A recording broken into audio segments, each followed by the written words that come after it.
another edition of our Government at Work program, a program brought to you by the CCM-led Nevis Island Administration and hosted by yours truly, Keith Scarborough. It's a program designed to inform and educate all citizens and residents of Nevis, both at home and abroad, of the many positive developments that are taking place here on the island of Nevis. It's another wonderful Thursday evening here in Nevis, and it's a time when we all look forward to a night filled with information as it pertains to the continued good governance of the CCM-led Nevis Island Administration. We are therefore, we are aware, of course, that there are those who prefer to indulge in their own creative negatives, but on this program, we make every effort to ask the right questions and get truthful answers that would give you a true reflection as to what's happening here on the island of Nevis. We therefore look forward each week to go into deep discussions with the ministers of government, the advisors, permanent secretaries, department heads, as well as top officials from the various statutory corporations here on the island of Nevis. This program, I remind you, is broadcast on VON Radio every Thursday evening from 8 to 9:30 p.m. Then rebroadcast on Nevis Television on Sunday evenings from 8:30 p.m. This and other Government at Work programs, as well as our Birds of View programs, can also be seen on Facebook, YouTube, and NTV webpage. We shall take a short break, and when I return, I shall introduce my guest for this evening's program to you. So stay locked on to the powerhouse of the Eastern Caribbean, VON Radio, 860 AM. So right, St. Thomas is right, St. James is put together and build your land. Right, St. George's and St. Paul's together with St. John's. This land is enough for all to share. No reason to leave and go nowhere. Foreigners can come here from America and England. Then there's something mighty sweet about my land. And if the foreigners who live here can insist that it's here they're from, then I swear I'll never leave my native land. One people, one country. Welcome back. Folks, with the Cultural Armor 51st celebration just a mere 5 months away, I am pleased to have as my guest this evening Deputy Premier and Minister with responsibility for culture, agriculture, lands, housing, et al., the Honorable Eric Evelyn. Honorable, good evening and welcome to our Government at Work program once again. Good evening, Mr. Scarborough, and it is indeed a pleasure once again to be here on Government at Work. This is certainly a government at work for the people of Nevis, yep, for all Nevisians and all residents, and for the island in a whole. Mm-hmm. And so it is indeed a pleasure to be here once again to still dialogue with you, and of course to dialogue with the people of Nevis and St. Kitts and throughout the region, and of course to let people know what is happening in and around the island, what is happening in my ministry, and it's always a delight and a pleasure to be here. It is also a beautiful pleasure to have you as my guest as usual. Seems like it was only yesterday we were here talking about Culture Armor 50, or how time flies by so quickly. Okay, now we have a lot to discuss this evening, but before we do, I want to say this to you. The long-standing Executive Director of the Cultural Secretariat, Mr. Antonio Abernathy-Leiva, is now retired after some 27 years of service to the Ministry of Culture. I'm sure you would want to speak a little about his contribution to the ministry. Most certainly. And I mean, to speak about Abba will probably take a week or maybe a month.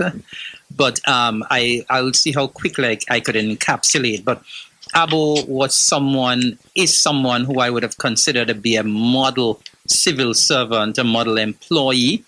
Abo, as you rightly said, would have contributed over 20 years of service to the Department of, to culture.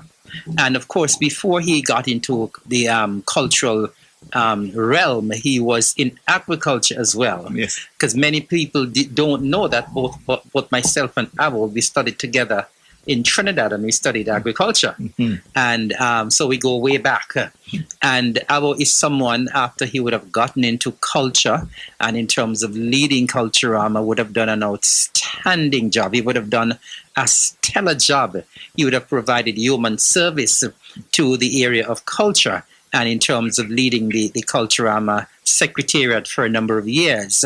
There are so many words I can use to describe Abu. I mean, he was such a committed and dedicated worker, dedicated and committed to the task at hand. And, I often say to him, especially during the height of the Culturama season, I am concerned about you, because during the Culturama festival, he hardly gets sleep. And sometimes he's at a function and he's falling asleep because he's lacking sleep. And it is because he was so dedicated and committed to the job. Sometimes you will, when you go to work, you will see an email coming from Abu 2 and 3 in the morning. And I often wonder if he doesn't sleep, And so he often says when he wakes up, whatever time it is, and something is on his mind, he wants to put it on paper right away. And so, as I said, you would see these emails, these messages from him from all these odd hours of the morning, 2, 3, 4. And as I said, he hardly sleeps when it comes to when you're in the heart of the festival. And of course, he was so knowledgeable because he spent so much time there. He was so knowledgeable about the festival, knowledgeable about everything about Culturama. You ask Abu a question about Culturama, and he can tell you off the bat right away. He was like a walking encyclopedia when it comes to culture, when it comes to Culturama. And he would have really made a sterling contribution. As I said, he was very committed, very dedicated. He was knowledgeable. He was passionate about the job. He brought passion to that job. And that is why he was so successful in staging Culturama for many years. And I believe with all of what Abu brought to the table, the passion, the dedication, the commitment, the knowledge, and everything, I think he has left a lasting legacy. And last year being Culturama 50, last year being our Culturama, which by far was the biggest and the best, Abu can say, well, I have a feather in my cap because I am the one who spearheaded the unfolding of this hugely successful Culturama 50, a massive milestone. And of course, many people would remember Culturama 50 for many years to come. Culturama 50 will go down in the history books. It certainly will go down in the history books as the biggest and the best. And Abu could say, well, listen, I was at the helm of the festival. I was at the helm of the secretariat. I was at the helm of the committee. And we were able to pull off a hugely successful festival. He was an all-rounder because even when we were constructing the David Freeman Center, I mean, Abu was like the manager, almost like the construction manager. And so he's an all-rounder, very knowledgeable about what happens in the office. But when you put him out in the field as well, he's an excellent person out in the field as well, knows what he's doing. I mean, when he was managing the construction of the David Freeman Center, it was like Abu is like versed in even construction, And so he was that all-rounder, versatile individual, can fit in anywhere, and it showed up in everything that he did. Of course, last year we would have done some work at the cultural village and the complex as well. There again, he was underground, there getting involved, getting his feet wet. And so I want to say to Abu, you would have retired, but you would have made a sterling contribution. You were an extraordinary worker, and we want to thank you for the invaluable contribution, the invaluable support you would have given to Culturama over the years, the invaluable contribution you would have made to the Culturama Secretariat. And we certainly cannot pay you for the excellent work, all the work that you did over time, all of the sleepless nights, all of what you brought to the table. We certainly cannot pay you, Abu.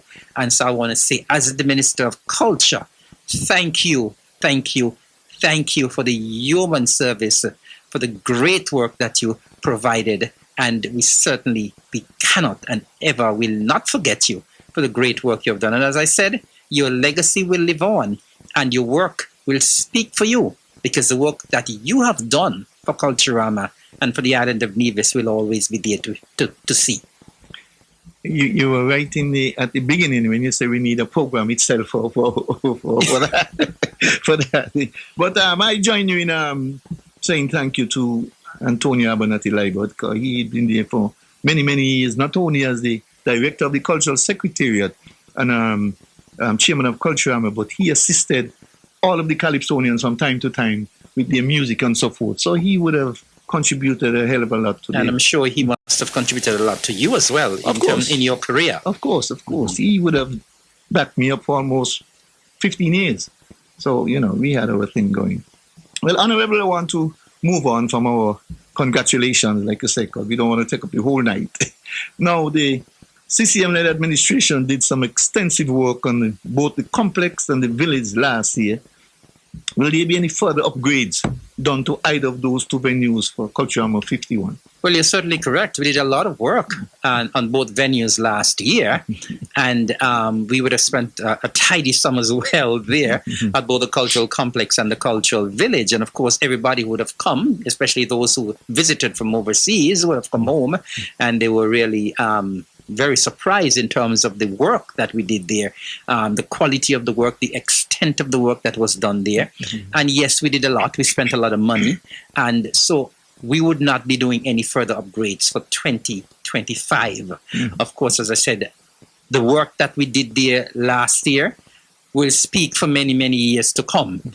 And we do not have the funds to engage in any further upgrade work for this year. We believe that the work that we did last year can last for many, many, many years to come. True. And of course, those who didn't come for Culturama last year and they come this year, they will actually witness the excellent work that was done there. And I have to say once again, Mr. Scarborough, that generally people were very pleased. We got some excellent feedback in terms of what was done there at the cultural complex and at the cultural village. And I think it was an excellent decision on the part of the Nevis Island Administration. And once again, I want to thank my cabinet colleagues for really believing in the project and for saying, well, listen, we will support this project. Okay, great. Now, you mentioned earlier today that the Culturama slogan has been chosen and who the winner was. But for those who may not have heard, I want to give you the opportunity at this time to make that announcement again. Yes, Culturama, normally we would launch the slogan at the end of Culturama, and so we would have launched the slogan last year. And our winning slogan this year is Nevision Pride, second to none, Culturama 51. And now I'm sure Mr. Scarborough would realize that this slogan is a little bit different to what we normally get. We had 105 entries this year. And of course, a lot of the entries would always focus on the fete and the fun and that kind of stuff. But we deliberated quite a bit. And for whatever reason, when we saw this one kind of jumped out because, it's a little different, crafted differently from the normal folklore, fete and fun, A lot of people always focus on that, And so we wanted something different. And when we saw this, we said, wow, this one sounds good because, we must have pride in our festival. True. And a lot of us, we do not have any pride in our festival. We do not have any pride in our country. We do not have any pride in our island. I mean, you hear me talk a lot about when we had during independence, when people don't have any pride, any national pride. And so this one tells a lot. It talks about our Nevision Pride, that is second to none. And we want that pride to be second to none at all times. And so it's Nevision Pride, second to none, Culturama 51. Now, that slogan was penned by Miss Onisha Hunt. She is from Hamilton Estate. And so we want to take this opportunity to congratulate Miss Hunt on penning the winning slogan for 2025, Culturama 51. And of course, that slogan will be utilized to, of course, vigorously market our festival, which of course would have started already. And so we want to thank you, Miss Hunt. Miss Hunt will receive a cash prize of $500. She will receive a plaque as well as 2 complimentary tickets to all Culturama events. And of course, we want to thank all those who submitted entries as well. We want to remind persons here, though, that we want slogans that are short and catchy. Because we got quite a lot of, as I said, we had 105 entries, but when we looked at quite a number of them, they were very wordy And you want a slogan that people could remember easily. Of course. You know, something short, not too long, nothing with 10, 15 words, you know, because you want everybody to be able to remember that slogan, you know. And so we want to thank Miss Hunt, and I just want to remind persons in the future when you're submitting slogans that they really should be very short, something that people can remember and something that is catchy. And so once again, congratulations to Miss Hunt. The winning slogan once again, Vision Pride, second to none, Culturama 51. Sounds good to me. Now, I know it's a little early, but have you decided yet on who the patron for this year's festival will be? No, we haven't decided on the patron for the festival as yet. Okay, good. Now, you also addressed earlier today the question of registration for the upcoming cultural activities. For those who may not have heard, once again, could you repeat that information for us? Yes, of course. In terms of registration, registration is now open for all of the competitions. I must say here and now that we would have opened registration last year early for the senior pageants. And I was really heartwarmed when we realized that we had, and it doesn't normally happen, we had a lot of registration for the Mr. Cool and the Miss Culture Swimwear. We normally have 5 participants each, and we had 10 registrants, 10 registrations for Mr. Cool, and we had 8 for Miss Culture Swimwear. So we had to do a bit of an elimination, you know, and so that has been done already. I can say here as well that we are still in need of 2 more contestants for the Miss Culture Queen pageant. We would have done something else also again this year when the committee would have met for the first time, and we would have raised the age limit for persons who want to enter the Miss Culture Queen pageant. It was 18 to 25, and we have now raised it to 18 to 28. Okay. And of course, that is keeping with a lot of our Caribbean neighbors who have gone up with their age. Even the international pageants, their age range have gone up as well. And so we would have done that. And so we're asking talented and beautiful and educated young ladies out there, if you're interested in entering the Miss Culture Queen pageant, we're asking you to go to the Culturama Secretariat and sign up. You can also go online and sign up as well. Please, we want to be able to have our 2 additional contestants as early as possible, so at least we can start our preparations with the contestants. We do not like to do things last minute, and so we're asking persons who are out there, or if you know someone, if you're listening and you're viewing and you know someone who you believe can fit the bill to be a contestant, you can encourage someone to go and sign up as well. So we're still looking for 2 more contestants for the Miss Culture Queen pageant. I can tell you as well that in terms of the registration for the other contests, the Art and Craft and Food Fair, the registration is open. Most of the registrations would have been open on the 3rd of March. And the deadline for the registration for the Art, Craft and Food Fair is Monday, June the 16th. And of course, space is normally limited. We're asking people to register early. People have a bad habit of registering late. For the Soca Monarch competition, registration is open, and the deadline is Friday, May the 2nd. For the Senior Calypso competition, which you better take note of this, the deadline is Wednesday, April the 30th. Right on my birthday. All right. For the Junior Calypso competition, the registration deadline is Friday, June the 13th. For the Senior Parade, registration deadline is Friday, June the 13th as well. And of course, application forms can be collected from the Culturama Secretariat. You can return the forms, and you can also download the forms online at www.culturamanevis.com. And of course, we are inviting as many persons as possible to take part. As I said, registration is now open for all of the various competitions. And so we are looking forward for you coming on board again this year and coming to register and to be a part of the Caribbean's greatest summer lime.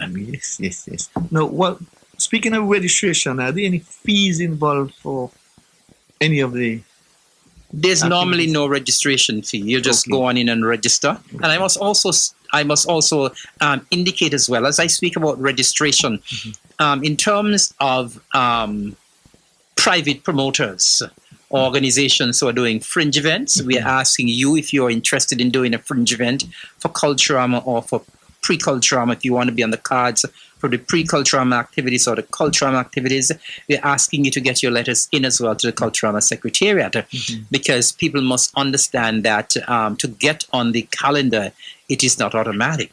If you want to have an event, you must make an application and you must do so in writing.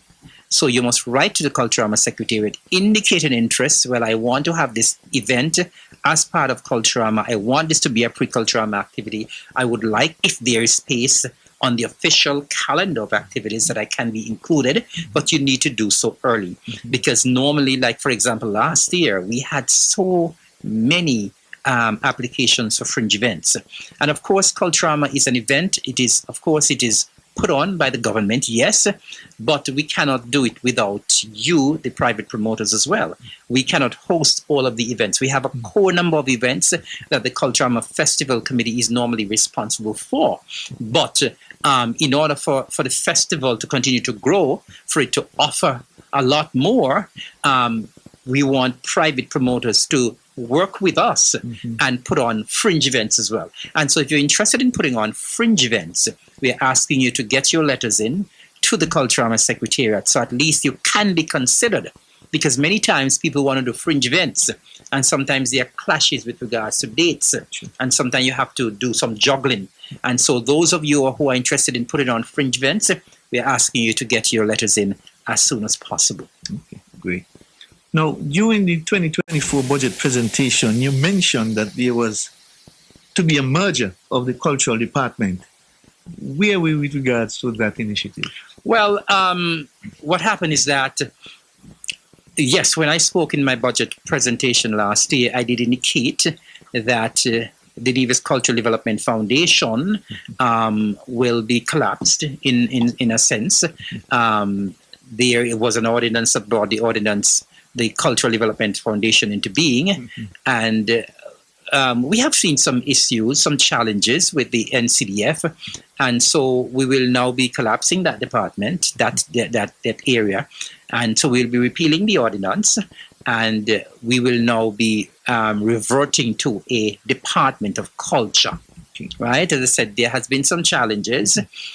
We don't believe the foundation has done what it's supposed to do, and so we will be. It's right now. It's being operating like a department, and so we're going to be reverting to a Department of Culture. As I said, that cannot happen until the ordinance is repealed, and so the ordinance has not been repealed as yet. So, in essence, right now, things are remaining the same as is. But when the ordinance is repealed, then we will have a Department of Culture that will now encapsulate everything that was done, that is being handled by the NCDF, everything that is being handled by the Culturama Secretariat. And so we're going to be bringing them under one umbrella. And so, as I said, I cannot give you a timeline as yet because the ordinance has not been repealed as yet. But that is the plan for 2025. Okay. Will you see that happening in 2025? Or? I see that happening in 2025, yes. Okay. When they come under one roof, you know, we have a CEO of the NCDF and a director of the Cultural Secretariat. Who will be the person in charge? Well, we haven't decided that yet. No, we haven't decided that yet. But as I said, we will be bringing it under a department. A department, instead of being a statutory body, it will become a government department. Government department. Okay, yes. Great. I also understand that the Cultural Secretariat is scheduled to move to a new location. Any truth to that? Yes, the Culturama Secretariat, right now it is there next to the Mods Cross school, prep school, which is in the Philip St. John building. Right. It is upstairs, that building. Downstairs, there is a call center business, and we understand that the call center is expanding rapidly. and they are interested in utilizing the entire building. And so we're going to extend the courtesy of allowing them to use the entire building. And so the Secretariat will be moving shortly over to the Spring Gates building right there on Government Road. Okay. So that is where the new venue will be for the Culturama Secretariat. And I think most like that maybe I think it would be happening in probably by maybe the end of next month. I can't recall the exact date, but it will be soon enough. Okay, great. Now, the fact that you have announced your slogan and registration deadlines, it means that the Culturama Committee has already been selected. So could you tell us the names of this year's Culturama Committee members, the area of responsibility, as well as the chairperson for this year's festival? Yes, the committee would have met. And for the first meeting, I normally, the Minister of Culture normally attends the first meeting to just to be there, to give a little pep talk to the committee, just to let them know what I am expecting of the committee. And so I would have been at the first meeting. I can tell you that the committee members are as follows. Swain Evelyn is the chair. Nikita Liebert is the secretary. Warren Movin comes back as the chair for the Senior Calypso competition. Santonia Mills comes back as the chair for the Junior Calypso competition. We have 2 new co-chairs for the senior pageants, and those persons are Jermaine Atherton and Keisha Hobson. And for the Poets in the Square, Michelle Liebert Rollins returns. For the Junior Street Parade, Jerome Rollins returns. For the Talented Youth, Leanne Brown returns. For the Senior Street Parade, Moeva Liebert returns. For the Food Fair, we have Hirissa Martin and Aisha Smithon. They are co-chairs. They have been working along with that committee, but they are now heading up that committee for this year. We have a new chair for the Soca Monarch in the person of Patrick Howell. We have Anthony Gager, who has been with the committee, and he's responsible for fringe events. We have Dijono Liebert. He's the legal department rep. It's very important to have a legal mind on the committee. And, you know, nowadays, everybody wants to take you to court, right? And so it is very important that we have a legal mind on the committee. Also very important that we have a medical rep. And Nurse Gracelyn Hanley returns as the medical rep for the committee. Of course, we know whatever we're doing, we should always be mindful of what will happen in terms of health. Sure. And And so Nurse Gracelyn Hanley returns as the medical rep. In terms of the security rep, we have Inspector Valentine Hodge, who I think served before, and then he's returning now, because the gentleman who was there has now been transferred to St. Kitts, Inspector Stevens. And so Inspector Valentine Hodge returns as a security rep from back then. We have for marketing, leading the marketing team, we have a new person in Rhonda Thompson, and our very capable Mr. Bernal Bob Hanley. He returns to head up the finance committee. And so that is the committee for 2025 for Culturama 51. sounds good, sounds good. Is it me, or the committee sounds a little bigger than normal? It's I think it's around the same. It may be a little bigger, maybe by 1 or 2, but it's not a lot bigger than what it would have been in the past, especially for last year, because as I would have indicated, most of these persons are actually returning to the committee. Okay, great. Sounds good. Sounds good. Okay. Now that the slogan has been announced, marketing of the festival takes center stage. And you just announced the person responsible for marketing. Yes. The marketing for Culturama 50 was early. Yes. It was vigorous, and it was at an all-time high. Yes. As a result, we had hundreds of citizens and residents living abroad coming home for the grand occasion. Tell us a little about your marketing efforts thus far for Culturama 51. I know it's a little early, but... It is a little early, but you cannot be too early when it comes to marketing. Exactly. And, of course, Culturama, we know, is something that is on the calendar every year. Right. And many of our nationals and many of our persons in the diaspora know about it, but we still have to market the festival because there is competition, right? And so our marketing would have started. I don't know if you would have seen the Save the Date poster, very colorful, jumps out at you, reminding persons what the dates are for Culturama 51. And that is out, that is already on social media. And so persons in the diaspora and persons who are here would be reminded as to the dates for Culturama. And of course, apart from putting out that save the date or join us for these dates, we are reminding persons, that is all part of that poster. We're reminding persons that Nevis is the place to be for Culturama 51. We're reminding persons to start booking your tickets, start booking your vacations, as we would have done for Culturama 51. You know, we started very early to tell people. Of course, we wanted a lot of people to come home, so we were telling people to book your vacations early, book your accommodations early. And so we are already on social media. We are already on social media with our slogan and our slogan winner.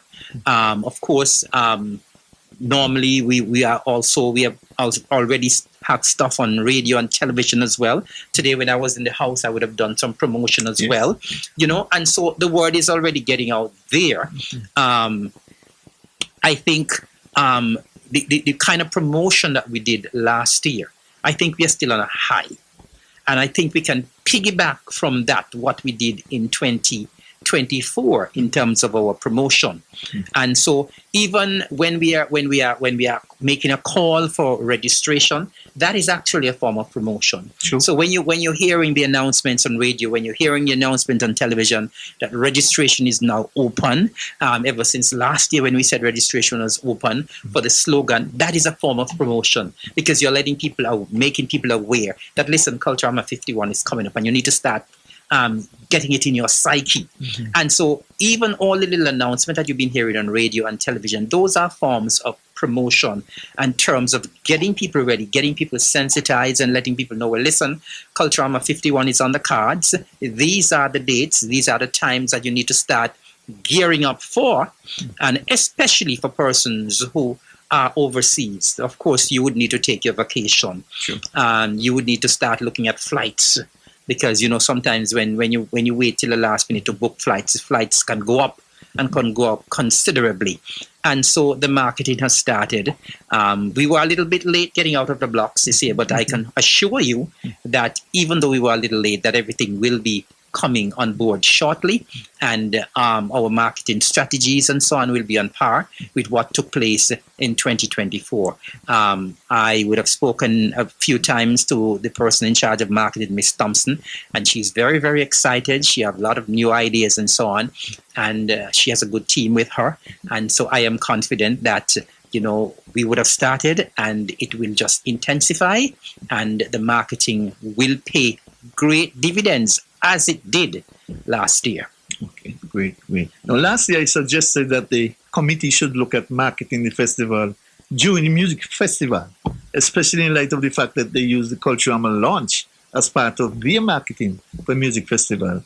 So, would we be seeing Culturama being marketed during Culturama? That is something we can certainly look at, Mr. Scarborough. That is a great idea, of course, because we know that music festival has a captive audience. Yes. We have a lot of persons coming from overseas, from all parts of the globe for music festival. And yes, this is an excellent opportunity for us to get ads there at the music festival. I think we can normally coordinate with and collaborate with music festival. We normally collaborate all the time with music festival, and I think that we can do that again this year. And that is an excellent way for us to market the festival. And so that is one way we will be looking at in terms of making sure that persons who are here, persons who are in St. Kitts for the St. Kitts Music Festival in June, that they get the message and that they can come back in July for another taste of the Federation, this time a taste of Culturama, the Caribbean's greatest summer line. Of course. Now, sponsorship for Culturama 50 was also at an all-time high, and we saw major increase in sponsorship. How are things looking so far with your sponsorship drive for Culturama 51? Again, it's a little early, but never too early. It's never too early because Exactly. you notice how fast these weeks and months are flying. Yep. It was just like yesterday we were wishing people Happy New Year, True. and we are already almost into the middle of March, Yes. right? Yes. And so, yes, sponsorship is very, very important. Culturama is an expensive venture. Yep. It's a very expensive venture, and it costs the government a pretty penny every year Yep. to host. And sometimes, even when we're having the festival, I believe sometimes some persons even maybe charge the government a little more because it's Culturama. I'm hoping that's not the case. It is. But and so it is an expensive venture. Of course, it is spearheaded by the government. But this is a government that is poor financially. It is poor financially. We have an excellent way of stretching the money. And even though we are poor financially, we normally make a lot of things happen. True. And of course, that is seen all over Nevis, wherever you go. Of course. With the little resources that we have, we make a lot of things happen. Yeah. And so, even though we are poor, we try as much as possible to pump as much as we can into the Culturama Festival. It is a festival that is run by the government primarily, right? And so, it is an expensive venture. And we always look for partners, collaborators, sponsors to come on board with us. And anytime sponsors come on board, we're always very happy because it takes the burden off of the government in terms of putting in all of the money. True. It's hosting Culturama costs a few $1 million. And as I said, our purse is small. The purse of the government is small. And so over the years, we have looked towards sponsors or corporate partners to be on board with us. As you rightly indicated, last year was Culturama 50, and quite a number of new sponsors came on board for Culturama 50. And so the conversation has already started with our sponsors. The conversation has started with all the sponsors we had last year, and the conversation has started with other potential sponsors for 2025. We can't underestimate the power of sponsorship. No. And so we always look towards getting new sponsors on board for this year. And so I am making this pledge now, this appeal to businesses who are out there. And you don't have to be a business, you could be an individual who have money and you want to sponsor. We're asking you to come on board.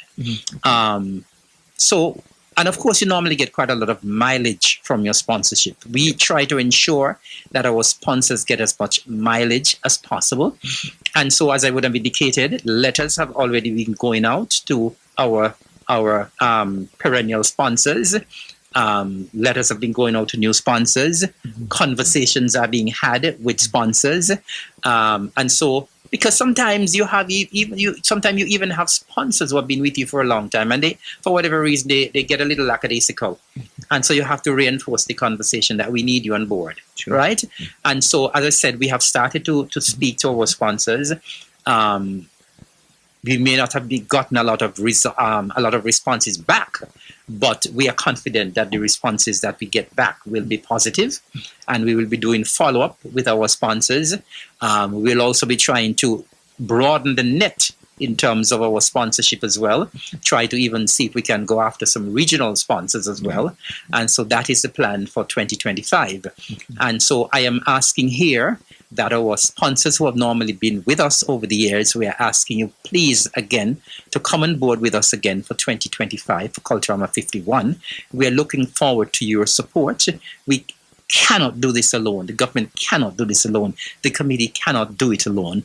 And so we are looking forward to your partnership, to your collaboration. We have worked well in the past, and I'm looking forward to us working well together again in the future. And so I am making a pledge. I'm making an appeal to our sponsors. And if you're out there and you have never sponsored Culturama, we certainly will welcome you wholeheartedly. Great. Now, speaking of regional sponsorship, a couple of years ago, the Republic of China and Taiwan sponsored the St. Kitts Nevis Carnival to the tune of over $1 million. Any consideration has been given to seeking sponsorship from them? Well, I can tell you, the department, the Republic of China, Taiwan, they're the ones who actually sponsored most of the work that was done last year on the cultural complex and the cultural village. And so they were very much a part of Culturama last year. And so I want to thank them. And of course, as I said, we are making the approaches this already. And so the approach will be made again. But they made a solid contribution to Culturama 50.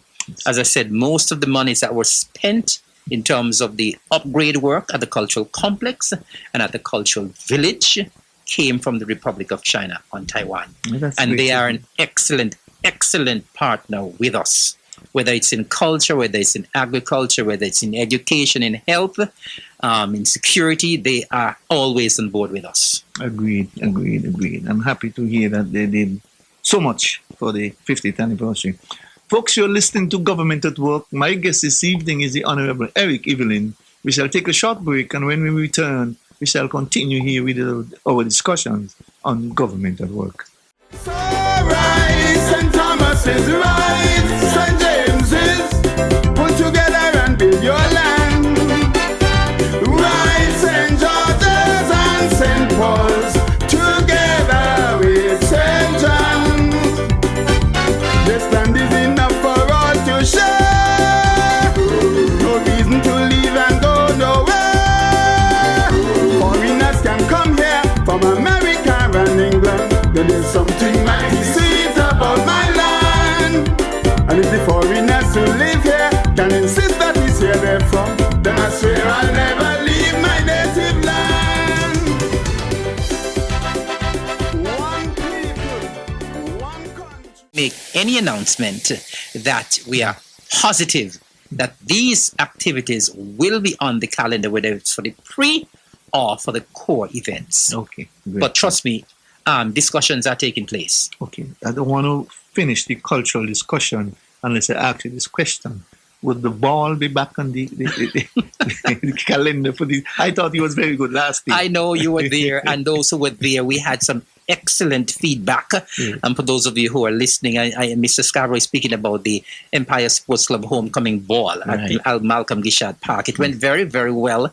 It was a lovely, classy event. Of course. I mean, maybe you can speak better about it in terms of how classy it was. It was. A red carpet event. Yes. It went very well, but we are not sure yet, whether or not we're going to do that again this year. So as I said, still in the discussion phase. Okay, great. Now, I will have you back as my guest as we get closer to that, to the festival, so we can speak of things like media launch, actual launch of the festival, the contestants, the prizes, etc.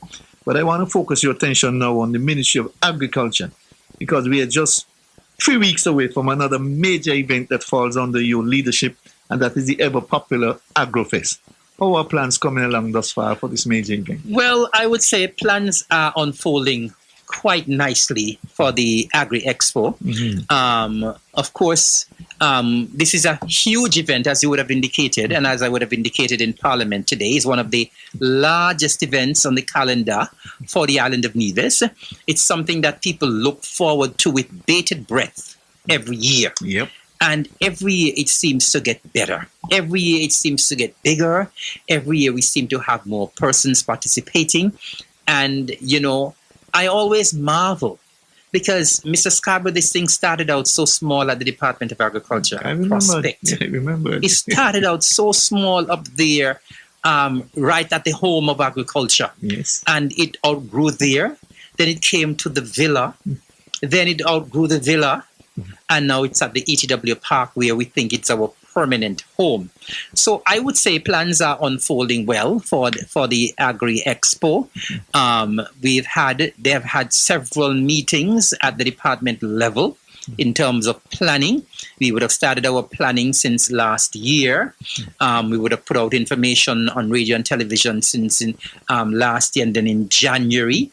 And so things are shaping up very, very well where the Agri Expo is concerned. We are anticipating once again for 2025 that we're going to have a bumper crowd. We're anticipating that it will be a massive event once again, and we are looking forward very much to it.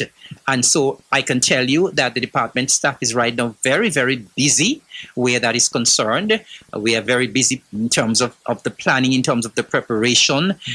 We are very busy on our estates to ensure that we have products that we can sell to the general public. And all in all, I think the plans are progressing well. Great. Sounds good. Remind our listeners of the dates of this event as well as the start and ending times for both days. Well, the dates for the events, of course, it's normally held on the last Thursday and Friday of March. And so the dates for this year will be Thursday the 27th and Friday the 28th of March 2025. And as I would have indicated earlier, it's happening at the ETW Park. And we normally start at 8 o'clock on both days. On the second day, we normally end a little later than the first day. And so on the first day, we normally go until about 8, 9. And then on the second day, we normally go until about probably 10 because we normally have additional entertainment on the second day. And so I want to remind persons, especially persons who are listening, persons in St. Kitts, because I know a lot of persons from St. Kitts normally come over to our Agri Expo. And so the dates, please mark them on your calendars now. It's Thursday the 27th and Friday the 28th of March at the ETW Park in the heart of Charlestown. And of course, if you will be coming from St. Kitts for the very first time, you cannot miss it because once you take the ferry, if you take the ferry to Charlestown and you get off the ferry, all you need to do is to walk up Main Street and the ETW Park is right there. If you're coming via the Oali Water Taxi facility, just tell the taxi or your driver to drop you in Charlestown. And once you're in Charlestown, very, very easy to find. And so we are reminding persons our dates for this year, Thursday 27th and Friday the 28th of March at the ETW Park. Great. Tell our listeners and viewers of the theme for this year's AgroFest and, of course, the patron for this year's AgroFest. Thank you very much. Our theme for this year is a new era, leveraging technology for sustainable and inclusive agriculture. So once again, our theme is a new era, leveraging technology for sustainable and inclusive agriculture. And if I could just speak a little briefly about the theme. Of course, we know that nowadays we are heavily involved in technology. As a matter of fact, prior to coming on air, we were speaking about the advent of AI. Yes. And what that technology can do and is doing. And of course, so we have, over the years in agriculture, we have been advancing where technology is concerned. And, every year, maybe there's something new that is added with regards to technology. And the technology is out there. And we must grow with the technology. Agriculture on the island of Nevis is growing. And so we are growing with the technology. And so whatever we are doing in whatever aspect of agriculture, whether it's crop, whether it's livestock, whether it's processing or whatever it is, we must be able to have that element of technology to it. And of course, whatever we do, we also must be very sustainable. We have heard so many times about how St. Kitts and Nevis wants to become a sustainable island state. Everything we do nowadays, almost everything we do, we hear the term sustainable. And whatever we do, whether in agriculture or anything else, we ought to try as much as possible for us to be sustainable in our efforts.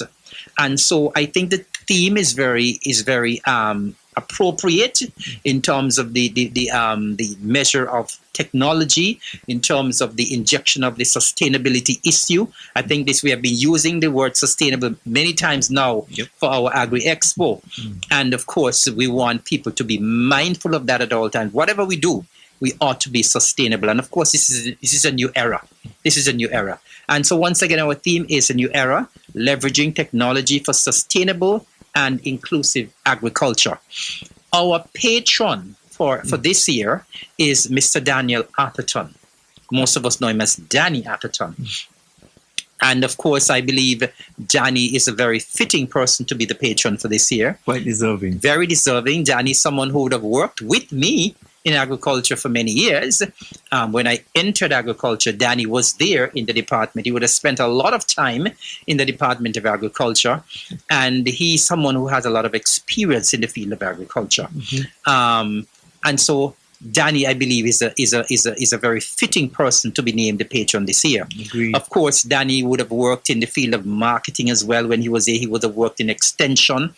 And Danny was one of the persons who was there when we were setting up what we call the Nevis model, when Four Seasons Resort came to Nevis. And we collaborated with the hotel to ensure that our farmers, whatever we produce, can make its way to the Four Seasons Hotel. We thought that, listen, this is a huge hotel coming to the island, and they should not be bringing in all of what they need in terms of agriculture. And so we worked very closely with the Four Seasons Resort, and we had this model called the Nevis model. And then he would have worked very hard with that. He would have worked very hard in setting up the marketing unit.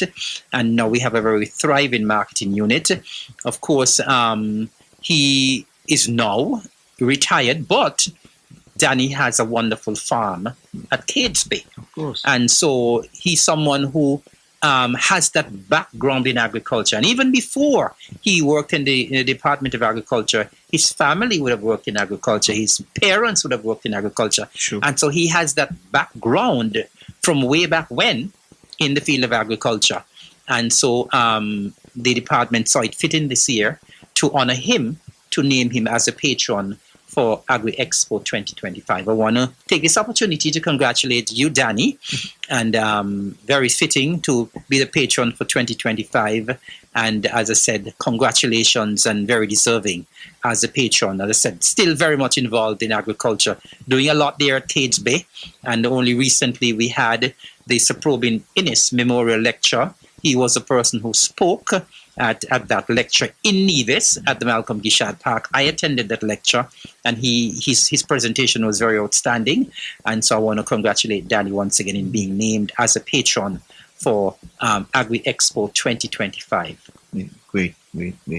So tell us a little about the registration of booth vendors, because I know this particular event has a lot of vendors, and I don't know if you're going to have enough room this year for vendors. Well, the thing is, our booths tend to grow every year because everybody wants to be a part of Agri Expo.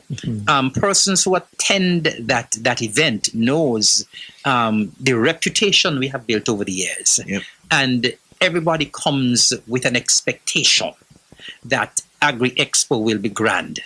And I don't think anybody's expectation has ever been blunted in the past. And it would not be blunted in 2025 either. Normally, as a matter of fact, people's expectations are normally surpassed when they come to the ETW Park and witness the spectacular event that is hosted by and spearheaded by the Department and the Ministry of Agriculture. And so everybody wants to be a part of it. And of course, we know when we started, the name of it was Agriculture Open Day. Yes. Because we were focusing specifically on agriculture.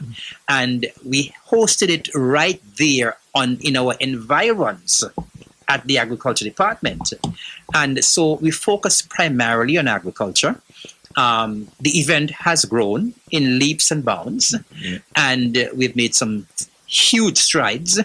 And so over the years, we've noticed that persons who are affiliated with agriculture, who may not be directly involved in agriculture, want to be a part of the event, and we don't like to turn people back. And apart from that, now we have also realized that persons who are not even affiliated with agriculture want to be there, because at that event you have a captive audience. The numbers are huge every year, not only from Nevis but also from overseas. And so you have a captive audience that is attending this event, this two-day event. And so it gives persons an opportunity, it gives businesses, it gives individuals an excellent opportunity for them to market themselves, to market their business. And that is why every year we get this surge in terms of persons who are interested in being a part of the event. And so we have open registration since, I think, in January. And the registration will close next week, Friday, the 14th of March. I am making an appeal here, Mr. Scarborough, because I did indicate when we were talking about Culturama that people have this bad habit of waiting until the last minute. The ad has been out. The notice has been out since January. We are now in March. And I know persons will wait until the registration deadline is up to find me down at Social Security Building to come and say, Mr. Evelyn, Lord, I want to be part of the Agri Expo. We have been making the appeal. Apart from the notices have been going out here on radio on Von. Notices have been going out on NTV. I have making the appeal personally as well when I get an opportunity on the mark. I made the appeal today in Parliament, and I'm making the appeal here again. Persons, vendors who are interested in being a part of Agri Expo 2025. The deadline for registration is next week, Friday, the 14th of March. Of course, to have an event, to put on an event of this magnitude, you must be able to go to the venue. You must be able to map out the venue properly. We have to organize tents. We must know how many tents we need. We must know how many tables we need. And so we need to have an idea up front as to the design. Right. And so that is why we always ask people to come and register early, register on time. And so I want to make the appeal again here this evening. Those of you who are thinking of being a part of the Agri Expo 2025, if you haven't registered as yet, you need to go to the Department of Agriculture at Prospect with your cash and register tomorrow, right? We'll be open for all of next week for registration, but the earlier you register, the better for you. And I want to indicate here in terms of the what we were looking forward to in terms of your the monetary donations you're going to make for the registration. And so the registration cost. For the food vendors, the registration cost is $300. And the $300 takes care of the 2 days. So it's not $300 one day and $300 the other. The registration fee takes care of both days. $300 for food. For ornamentals, $175. For cosmetics, $175. And I have to stick up in here because the cosmetics section has grown tremendously. I don't know if you normally see the cosmetics section when people are making their local soaps, their local rubs, their local different stuff. And, you know, it's very amazing. And so the cosmetics is $175. The farmers, you pay $150 for registration. And the craft vendors, you pay $150 for registration. So let me just go over them quickly again. Food, $300. Ornamentals and cosmetics, $175. And farmers and craft vendors, you pay $150. And so I want to make an appeal once again for persons who are interested to go on up to the Department of Agriculture at Prospect during normal working hours, Monday to Friday, 8 a.m. to 4 p.m. Take your cash up and your small amount of cash and register so that you can be a part of history. You can be a part of Agri Expo 2025. What about those other vendors who are non-agricultural, who normally on the side? Do they have a charge as well? I think, yes, they do have a charge. I think I'm not sure what the charge is for them, but over the years we have been trying our best to accommodate them as well. Okay. And so they would know who they are, and they would know that there is also a charge for them as well. Okay. Now tell us a little about the activities that will take place on day one of the AgroFest. Well, I can tell you that activities, I'm going to outline all the activities for both days because some of the activities will take place on both days. Okay. Right? Okay. There are some that will take place maybe on the Thursday and the Friday. Of course, on the Thursday, the opening day, we'll have our opening ceremony on the first day in the morning. And of course, over the years, we have tried our utmost to curtail that. Previously, it used to be a bit lengthy, but we have decided we're gonna curtail it and have it shortened. And so it's over the past couple of years, it has not been a long ceremony. So on day one, we will have our opening ceremony to set the stage for the event. Now, I can tell you that for this year, again, we're having our domino tournament. And that has been a hit over the past couple of years. The domino tournament has grown so well, Mr. Scarborough, that I think it was from last year, we started having what we call a preliminary round. And so this year again, we are having a preliminary round. That preliminary round will be taking place at the Friends Bar right here in Bath Village. And that preliminary round will be taking place on Saturday, March the 22nd. So after the preliminary round, we have the quarterfinals, and that will be taking place on Thursday, the 27th of March. And as I said, this is going to be happening on both days. Yes. So the quarterfinals take place on Thursday, the 27th of March at the venue at the ETW Park. And then we have the semifinals and the finals. They will be taking place on Friday, March the 20th at the ETW Park. And I'm sure, Mr. Scarborough, you would have seen these guys. And these guys are serious about this domino competition thing, Yes. They're very serious about it, and they take a long time. And so the semifinals and finals will be taking place at the ETW Park on Friday, the final day. Now, I must also indicate that registration is $75 per team. I can also indicate what the prizes are. Sure. First prize is $1,500. Second prize is $1,000. Third prize is $700. And the fourth prize is $300. I must pay homage here to our sponsors who have been with us, I think, from the start of the domino competition. And they are Brands Architectural Services and The Finished Touch. They have been with the domino competition from the inception, and they continue to be with us on an annual basis. And I want to say a big thank you to Brands Architectural Services and The Finished Touch for once again coming on board with us for the domino tournament again this year. Now, apart from the domino tournament, of course, we're going to be having a lot of other activities on both days. Something that we normally do every year, which people look forward to, the raffle. Of course, the raffles will be drawn on the second day, but the raffle books will be available. And I think over the past years, we have actually made them available even before open day. Sure. So people can start taking their chances even before open day. And so you can get your raffle tickets on both days at the ETW Park.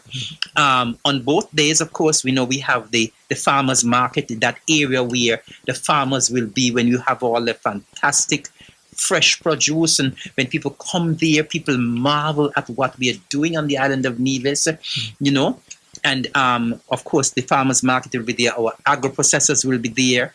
The ornamentals will be there. The art and craft, the cosmetics, the kids zone will be there and will be available on both days. The petting zoo, that will be available on both days. As I spoke about the domino tournament as well, we will have live entertainment on both days. We will also have cultural acts. We normally collaborate with the Nevis Cultural Development Foundation, NCDF. And so on both days, we normally have cultural acts coming to perform. On both days as well, we will be having food and technical demonstrations. The food demonstrations are normally a hit because what we do is that we try to utilize our local chefs and we utilize our locally grown produce. And so every year we try to find produce or products that we can utilize in our demos. And so we're going to utilize this particular product this year, or these particular products this year. And so we showcase those products in terms of what they can do. A lot of our products are very versatile in terms of the dishes they can make. And so these demonstrations have become quite popular over the years. And we, apart from doing the food demonstrations, we have also incorporated some technical demonstrations from the different units in the Department of Agriculture as well. And so those technical demonstrations will be a part of the Agri Expo on both days, and the food preparation demonstrations will be a part of the Agri Expo on both days. So that is why I was telling you, most of the activities are actually happening on both days. Right. Of course, as I indicated, we'll have good entertainment as well. And so we are looking forward to people coming out in their numbers as usual. If I can speak a little bit to the entertainment. Sure. In terms of what we're going to be having as well. Our entertainment lineup include the Grandmasters Band. That would normally be on the Friday. We have Madlink Sounds, DJ Woodis, DJ X-Ray, Reloaded Sound, New Level Sound. And of course, as I did indicate, we will have our cultural acts who are with us every year. Sure. Every year. And so there is not a dull moment when you come to the Agri Expo. There's never a dull moment.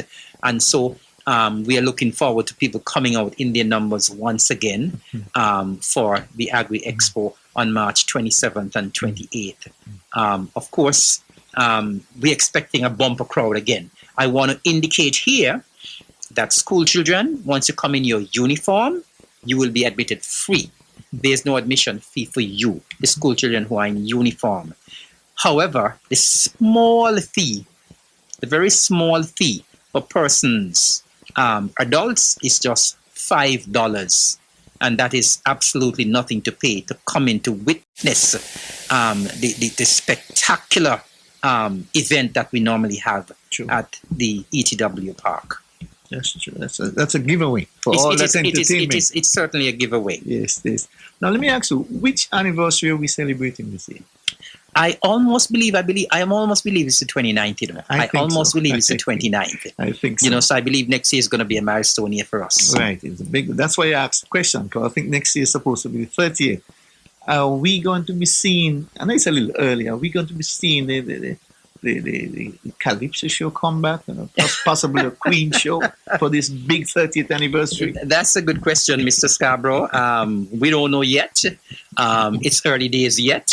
But when it comes to agriculture, we don't do things small. I know. We do things grand. I know. And I'm sure, as you rightly remember, when we had that Calypso show and Queen show, I think it was for the 10th anniversary. Yes, it was. It went down very, very well. I am one who spearheaded that activity. I remember. And I'm very proud of the way it unfolded. Yes. I could recall very well that it started bang on time because I insisted that it has to start on time. What I remember about it is that even the last place got a trip abroad. Yes. Yeah, we gave away a lot. We gave away a lot of prizes for that. Yes. So of course, once next year is our milestone, we're going to have something even more grand. And we normally outdo ourselves. I know. I just thought I'd remind you that it's a big year. And anyway, back to the AgriFest for this year. Is there any officials or groups that you know of who will be attending this year's AgriFest? Well, of course, we know that we normally have a contingent from St. Eustatius. Yes, and I have to big them up. Of course. Because they have been with us for a number of years. And these folks are committed to coming every year. Yeah. And every year, the numbers get bigger, right? True.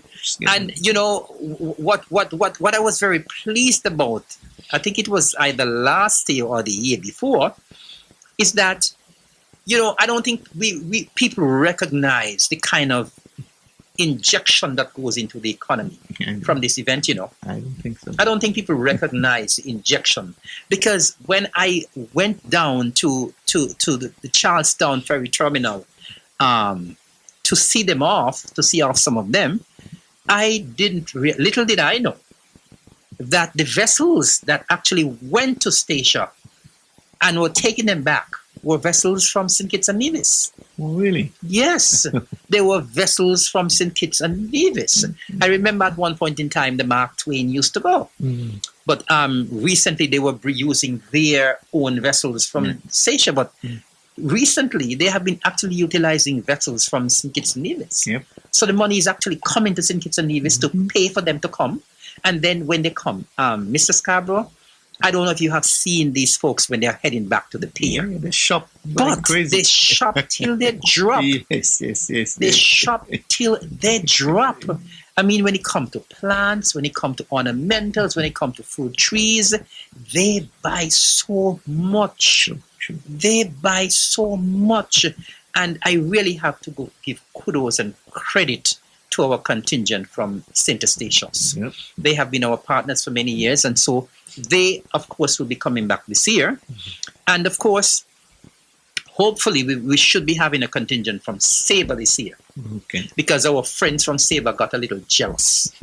I was in Statia for Statia Day late last year, and I would have met some officials from Sabre, and they are saying, well, why haven't we gotten an invitation for the Agri Expo? So they're a little bit jealous of the folks from Statia who comes every year. And so the folks from Sabre said, well, listen, we want you to extend an invitation to us as well. And so the invitation has already gone to Sabre, and we are expecting a contingent from Sabre to be with us as well this year for the Agri Expo, right?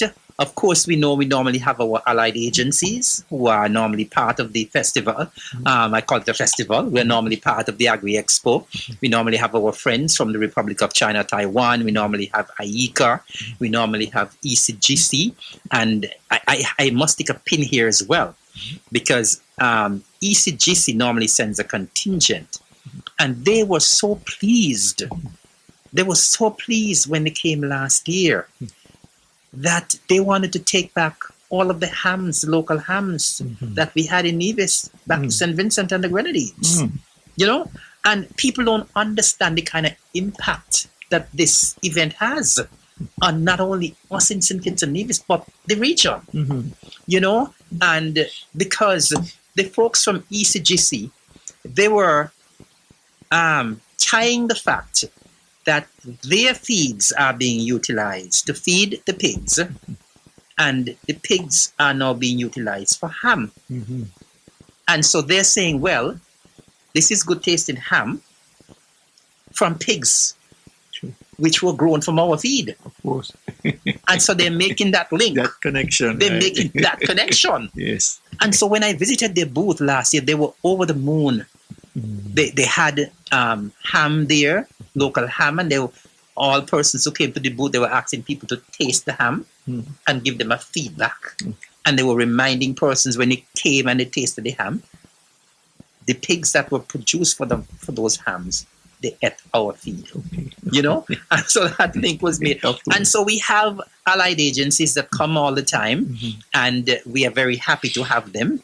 And so we are indeed delighted that they have almost made this Agri Expo something to come to on an annual basis, you know? And so we are expecting our partners, of course, we're expecting our partners from St. Kitts as usual to be a part of our Agri Expo this year. And we're expecting something grand again in 2025. Okay, great. Now, it is my understanding that a delegation from IECA visited Nevis on January 28 to collaborate with the Ministry of Agriculture here in Nevis. Did this year's AgroFest form part of those discussions? Of course, they formed part of those discussions because, as I did indicate, IECA, which is one of our allied agencies, is normally a part of the Agri Expo for many, many, many years. And the Agri Expo, IECA, the Inter-American Institute for Cooperation and Agriculture, they normally host a booth for the festival every year, for the AgriFest every year. And so we are looking forward to them being on board again this year. I just spoke about the delegation. I must indicate who the members of the delegation were from AICA. And the members of the delegation were Dr. Mohammed Ibrahim. He is the Director for Technical Cooperation. And this was actually his first visit to the Federation of St. Kitts and Nevis. Oh, really? Yes. And I think he's based in Costa Rica. And we also had Dr. Kurt DeLeese. I believe this was his first visit as well. And he's a Special Affairs Coordinator for the Caribbean. And we had Mr. Greg Rollins, who comes to Nevis, to the Federation very often. Mr. Greg Rollins, he's the representative for the Eastern Caribbean states. And of course, we had our local rep for the Federation, Miss Sharon Jones. And of course, they were here because, as I indicated, Dr. Ibrahim was coming to the Federation for the very first time.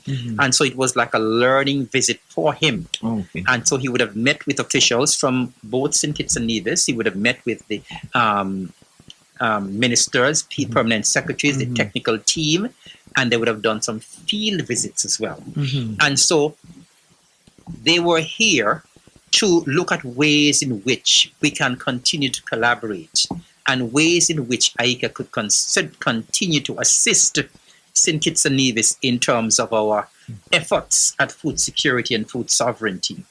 AICA has been very kind to us in the past, and of course I have to, whenever I mention AICA, I have to mention Mr. Augustine Merchant, who was there with AICA, and when he was there, he ensured that Nevis got its fair share of whatever was offered to the Federation of St. Kitts and Nevis. And so AICA has been very kind to us. And so they were here to look at what has been happening on the ground, where AICA is concerned in terms of projects, what AICA has been involved in, and ways and means in which they can continue, and ways and means in which they can even go further. I must tell you that right now we have a specific variety of bananas on the island. We have some at Cades Bay, and we have some at New River, because in the agricultural sector, in the agricultural field, it's a very fragile field. And every now and again you hear of some new pest and some new disease. And we have this disease that is pretty close to the Caribbean. I think it's in Venezuela. And, Venezuela is close to Trinidad. And Trinidad is close to the rest of the Caribbean islands. And so we have this disease, it's called TR4, Fusarium wilt. And it is affecting bananas in a very bad way. And we know bananas is something that everybody in the Caribbean loves, right? And so it's affecting the banana industry in Venezuela and other parts of the Americas. We do not want it to come to get to St. Kitts and Nevis, but if it gets here, and based on the fact that we are so small, it can spread like wildfire, and it could decimate our banana crop. And so what AICA has done is that AICA has developed a variety which should be tolerant to this disease. And so they are now testing it out in St. Kitts, Nevis, and other Caribbean countries. And so AICA would have provided us with this new variety of bananas.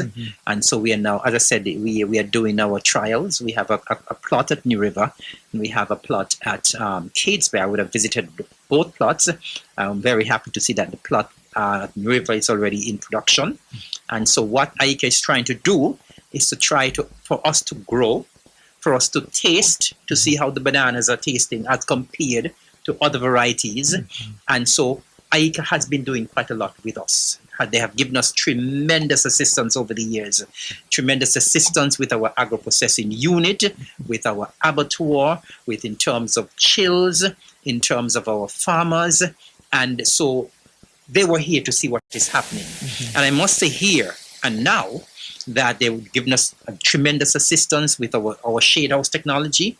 And every time Mr. Greg Rollins comes to St. Kitts and Nevis, every time he visits Nevis, he reminds me, and he reminds all of us in Nevis, that Nevis, little Nevis, is way ahead of the other islands in the sub-region. We are way ahead of the others in the leewards, and we are way ahead of the others in the windwards, where shade house technology is concerned. And this is something we ought to be very proud of. Every time Mr. Rowling comes, he said, the people in St. Lucia, in Grenada, they cannot get the technology right.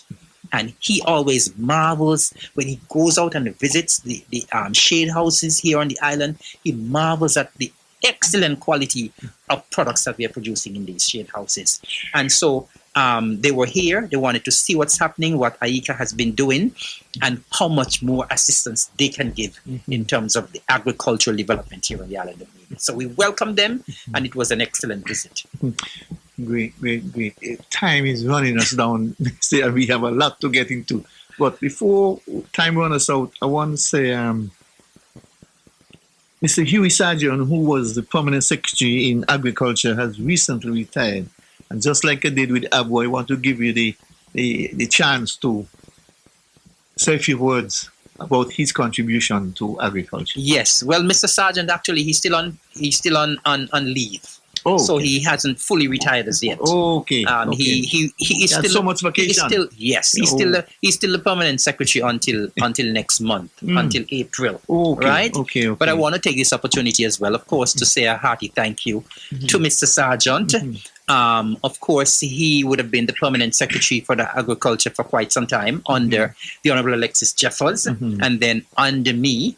And of course, Mr. Sargent would have come from the Department of Information. Yes, yes. Mr. Sargent is someone who I have worked with for many years. And so even before he became my permanent secretary in agriculture, I would have worked with him when he was at NTV. He's a very resourceful individual, very bright, very talented, very hardworking, very committed as well. And I think he would have done an excellent job as permanent secretary under my watch. When he came from the Department of Information, I mean, some persons are saying, well, why he's coming from the Department of Information to agriculture? But little did people know He was there that first. he did some stints in agriculture. Yes. And when he did those stints in agriculture, he worked very closely with me because at that time I was the communications person. I was communications officer at the Department of Agriculture. And so Huey would have spent some time working along with me in communications. Apart from that, he would have worked in the field. And so he had considerable knowledge of agriculture. He had considerable knowledge of what is taking place in the department and in the ministry. And so we were happy to welcome him as a permanent secretary. I think he has done a tremendous job, both under the Honorable Alexis Jeffers and under me as the permanent secretary. And I want to say a hearty thank you. I know I would have said it to him, and I'm going to say it here again, that I did not want to see him leave so soon. He's a young man. I think he still had a lot more to offer. True. But people, once someone makes up their mind to go, you have to allow them to go. True. As Webber says, when you have to go, you have to go. And I guess he thought he had to go. I did not want to see him go at all. But I must say that we had an excellent relationship, and he would have contributed immensely to the development of agriculture. As I said, his knowledge of agriculture grew tremendously when he came back to head the ministry as the permanent secretary. We will certainly miss him in the Ministry of Agriculture, but as I told him, I will still call on him now and again to run things by him. Yeah. Don't forget he was part of culture as well. Right. And I already also told him that even though you're on vacation, you are still on call. Yeah. And so when I call you, you need to answer the phone, and we need to have that conversation. When I call you to have a conversation, we need to have it. And I can say, even though he's on vacation, he's still pretty active. We still have conversations. He's still giving his input in terms of what is happening. And so I want to say publicly how thankful I am for his immense contribution, and thank him for his service to the Ministry and Department of Agriculture. Thank him for his service to the government and people of Nevis. You did a tremendous job as the permanent secretary. Thank you very much, Mr. Sargent. And thank you very much, Mr. Evelyn. I want to thank you very much for taking time out of your busy schedule to be with us this evening. We had a lot more to discuss, but time has run us down. I want to give you your final words for our listening and viewing audience. Thank you very much, Mr. Scarborough. And of course, it's always a pleasure to be here. As I said, there's always so much to share with the public. And I often say to my staff in agriculture that, sometimes we have so much happening that we don't promote it enough. Sure. And so I just want to say that I'm always open to being here to discuss what's happening in my ministry, what's happening on the island of Nevis. There's so much to discuss. There's so much happening. And I just want to reiterate, to encourage persons to come home and be a part of Culturama 51, as you did last year. I know many persons who were here last year said they will be coming back. And so we are looking forward for you to come. Those who didn't make it for 50, please make it for 51. It is the Caribbean's greatest summer lime, and we want to see you here. For those of you who are here on the ground, we're asking you to participate and make the festival great. In terms of agriculture, once again, I want to encourage persons to come out in their numbers to the Agri Expo on Thursday the 27th and Friday the 28th of March. And we assure you that you would not regret it. I want to remind members of the public and the viewing public as well that this administration continues to focus heavily on agriculture. We continue to provide the support because we believe that food security and food sovereignty is very important, very crucial, very critical at this stage.